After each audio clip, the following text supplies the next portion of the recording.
welcome back to FFT Fabian's Fantasy Thoughts. It's been a while that I haven't shared my thoughts on Fantasyleague with you guys, and I thought let me come back and just give it to you guys. It hasn't been the greatest of few days on the Manchester United front, and Liverpool thrashed us. They gave us a high five, and like jokes like that, comments like that came in the banter group on our RSFL Fantasy League, and yeah, it just hasn't been great. I've been silent for a couple of days because what can you say after a 5-0 thrashing at the OT in your own backyard? There's absolutely nothing you can say. You can just hope that the team will probably improve. I'm not gonna say who needs to be sacked and who needs to stay, which players are awful, which players are not.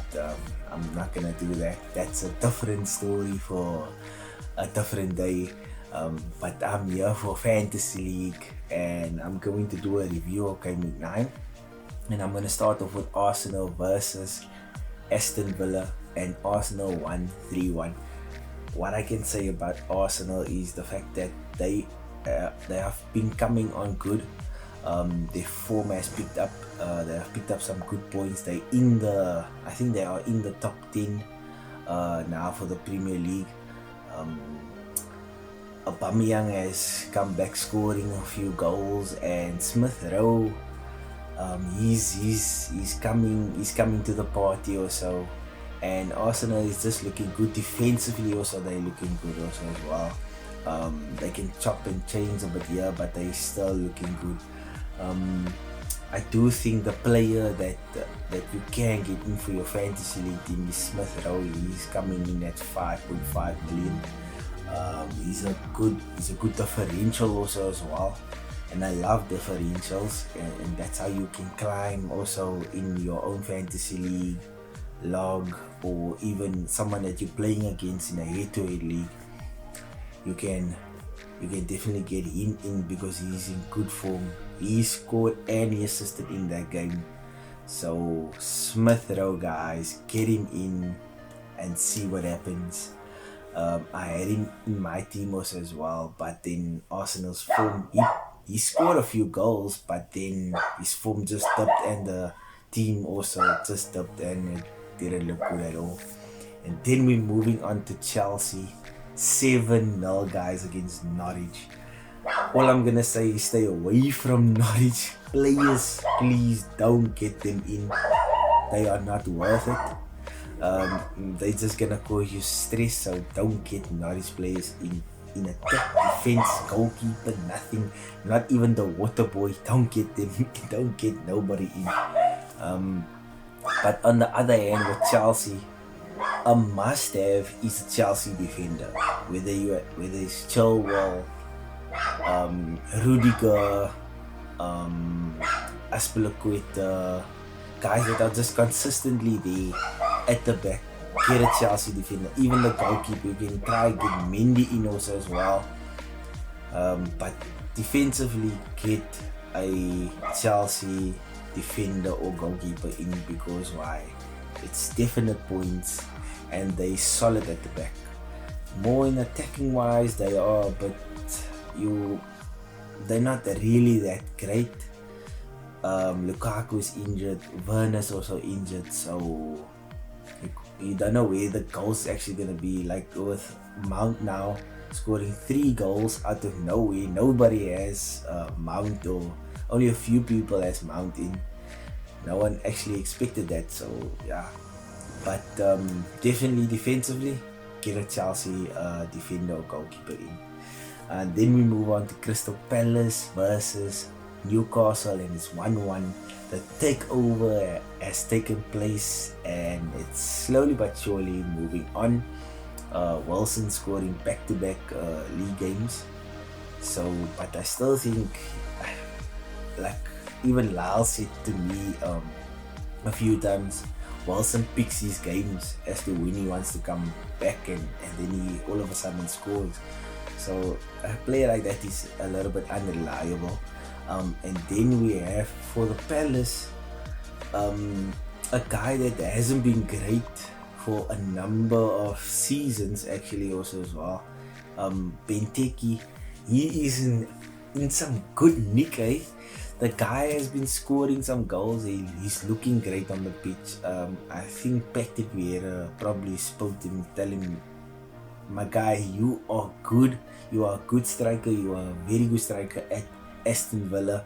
We need to see that at Palace, and you can see by his form has definitely picked up. So that's also another player to just look out maybe and just see what happens. Keep your eye definitely on Benteke, especially with Zaha missing, Eze missing. So just look out for him. And then we're moving on to Everton versus Watford. The score was 2-5 to Watford winning. Out of nowhere, Josh King scores a hat-trick. And I think a lot of managers have Ismail Assar, and he didn't even get an assist or a goal. So I mean, really, that is so. And both teams are definitely inconsistent. You don't know if they're winning and you don't know what's happening, so you can't really put in a player in, because Josh King scores a hat-trick and then probably the next game week is blanking at a good price at probably 5.5. He's a good shout, but I don't think getting Josh King in now is not a good idea. Just see what happens in the next few games and then take it from there. But look at Watford's team, they like to attack. Claudio Ranieri is doing something. Definitely dilly dong. Yeah. And then we're looking at Leeds United versus Wolves. Leeds have been just a shadow of themselves basically. It's been a different season for Leeds compared to last season. Bamford has been out and the goals are probably a little bit dried up, and it has put a lot of pressure on Rafinha probably and the other players also as well. So, but I do think Rafinha is still a good shout for having a Leeds player in. At 6.5, that is still good. But in the Wolves team, and I think a lot of managers go for Jimenez because he's their main striker. But for me, a differential player that you can put into your fantasy team is Hong. I don't know if I'm saying his name right, Hong or Wong. 5.7. The guy loves to score the goals. He loves to be involved in the team. So definitely a differential player that you can definitely put in your team. Give him a few games. I'm sure he won't disappoint you. He hasn't disappointed me because he's in my fantasy league team. So most definitely get Hong into your team. And then we're moving on to the Saints, Southampton versus Burnley 2-2. A must player to get into your fantasy team, or if he's not already into your fantasy team, is Livramento. The guy is very cheap. I got him in early as possible at 4 million because I saw this guy is attacking, and Southampton's defense is coming. It's coming right. They just need a time, and they look a bit more solid than before. So definitely attacking returns, defensive, clean sheets. It's coming Livramento's way. So try and definitely get that guy in. There's nothing on the Burnley front for me. They don't look defensively good or even attacking. It's only that guy Cornet. He looks like something special. But we don't know if he's gonna be if he's being consistent or inconsistent, you know. So, but it's a good one to watch out, Cornet. So just watch out for him. But a guy that you must have in your team is coming in at 4.4. Livramento, very cheap, clean sheets, attacking returns. You won't be disappointed, guys. And then we're moving on to Brentford. No, it's Brentford versus Leicester City. 2-1 to Leicester. On the Brentford side, Raya is missing now out with a knee injury. That's going to be a big miss for them, especially defensive, because he's been starting all their games. And he's a good goalkeeper actually. But up steps Fernandes. It's not Bruno Fernandes, but it's another Fernandes, Alvaro Fernandes, in goal, and he's coming in at 4.5. So maybe if you have Raya, you can just swap him over to get Fernandes in a goal. But also for me, especially for a goalkeeper, I will have to watch him. Is he really good? Is he really not that good? So, and can he save the ball, you know, because that is what you want. You want clean sheets and you want save points. So definitely I want to watch. And then on the Leicester front, Tielemans, this guy is on fire. Scored a very much dope goal. Uncle G told me once the guy is a Liverpool player, born to be a Liverpool player. I think that's very much biased, but hey, the guy, no doubt, he's great. He is very good. I think he's Leicester's best player at the moment. And also a differential player that you can look at is Daka. I've never heard of Daka. Daka scored against Manchester United. Now everyone knows Daka. But he scored in Leicester, for Leicester in Europe. He scored 4 goals, and I mean the guy is just totally, from there he just kicked on, and he's just been great, really great. So big ups to Daka. But the main player at the moment has to be Tielemans. 6.5, that's a good differential also as well, good price. And also as well, Daka 7.1. I think his price was previously at 7.5, if I'm not mistaken. But the guy he's bang on form, and I think Vardy suffered a small little injury. So, but you will just have to watch and see what happens there. But 7.1 million for a striker that's on very good form. That's nice. That makes good sense to me. And then we had Brighton versus Man City, and 4-1 to Man City. All I can say is on the Brighton side, they had a bad game, and I think it's all because of Man City. Totally dominated them. They had good periods in the game, but also if you think about it, the main player at the moment for Man City is Foden. The guy is phenomenal. I think this guy is gonna take his football to new heights, and I think Pepe has just improved him so much. For me, he is a must-have, and 8.1, that's a good price for a very good player.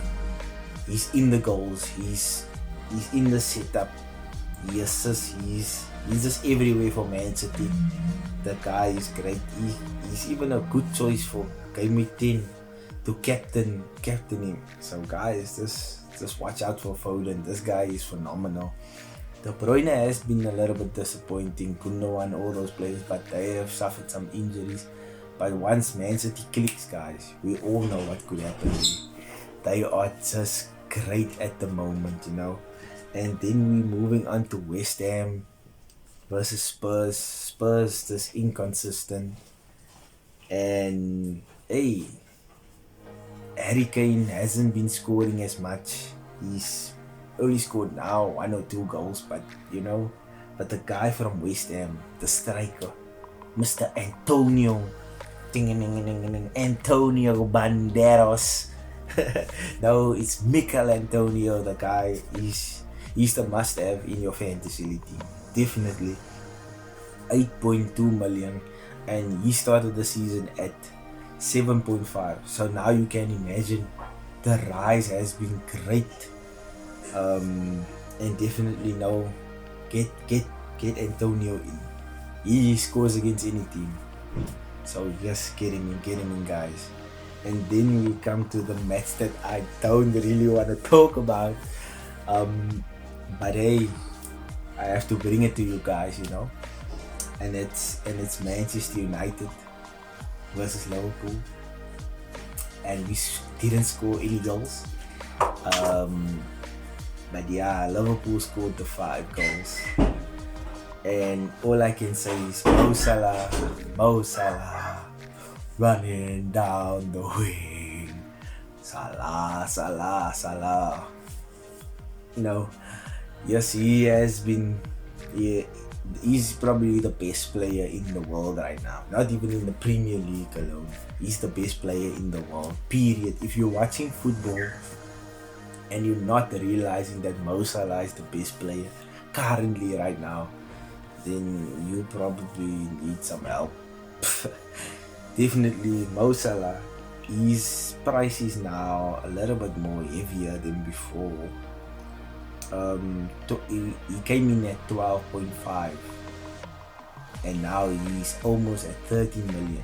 He's just below that, 12.9, and that takes up a lot of your budget.